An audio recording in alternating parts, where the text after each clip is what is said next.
welcome. I wanted to give you a few more integral properties that are going to turn out to be useful. So here we go. Let's just get started.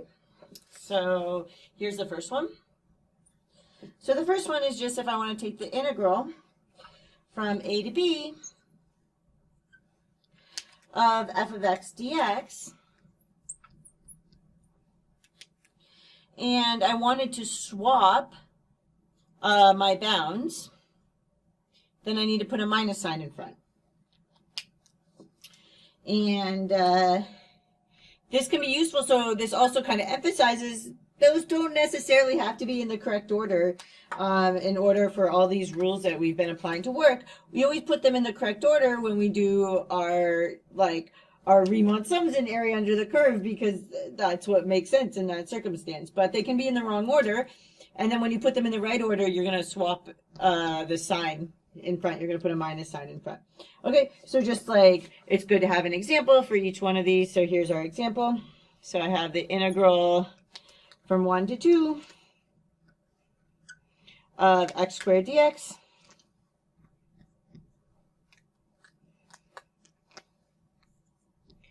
is going to equal minus the integral from 2 to 1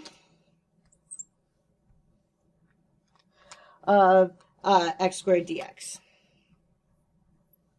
Right? So that's actually kind of useful and helpful. It's going to turn out to be kind of a useful thing to use. Here's the next one. So if I want to take the integral from a to b, or sorry, from a to a, and you can imagine, what do you think this is going to be? Well, I have no area underneath my curve. I just have a height, but I have no width. So you should be able to guess that this is actually 0. Okay, and then we have an example. So it's going to be the integral from 1 to 1 of x squared dx equals 0. Okay, and then we have the integral from a to b of f of x dx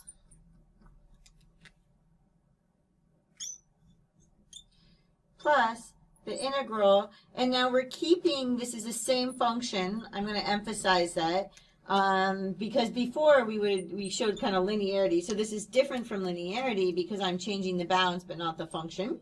Okay. That this is, but I want that these match up.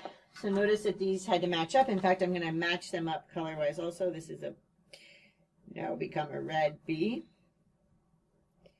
And it's a red B here too. So that you can see that I required that these matched up. Like a really, really bold B there. Okay. And that this is going to equal, it helps if I put these in the correct caps. This is going to equal the integral from a to c of, and then we have f of x dx.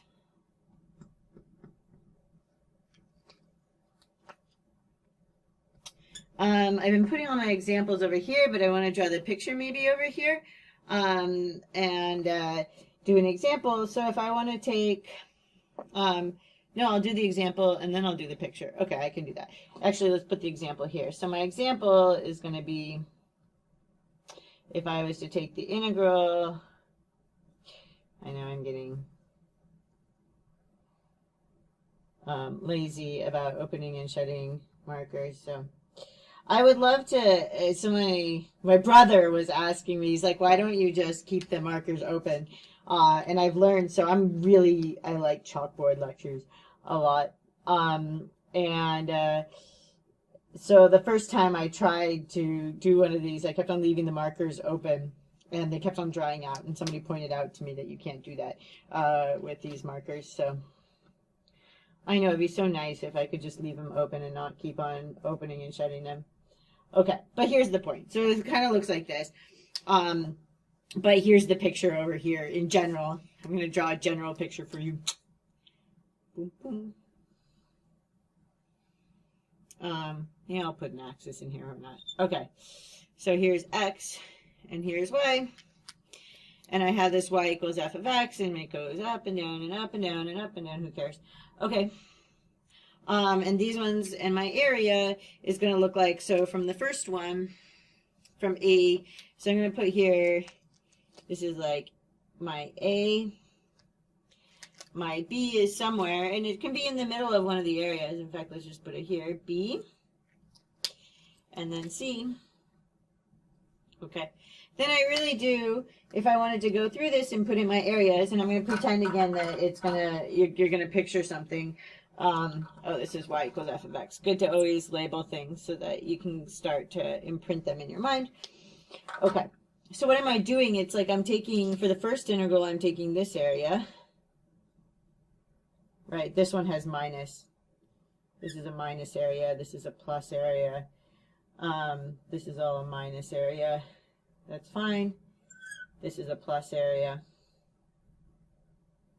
And then I'm going to switch to slanting the other way. That this is actually all a plus area, but now I'm going to slant it this way. But you can see you're just kind of adding these areas together. It's the same thing as having gone from A to C. Okay. So these are just a few properties that it's really good to know. I guess I should always put in, I like to put it in multiple times. This is like #1 mistake in calculus. So this is my danger. You're going to see me do this one a number of times. So danger.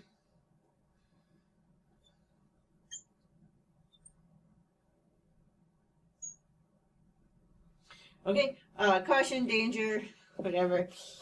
We do not have, so if I want to take the integral and I want to multiply f of x times g of x dx,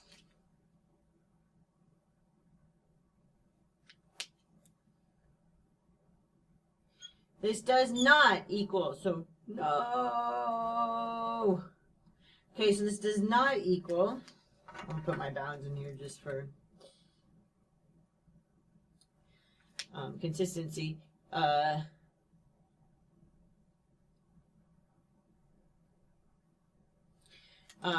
I cannot just go and do these two and multiply them.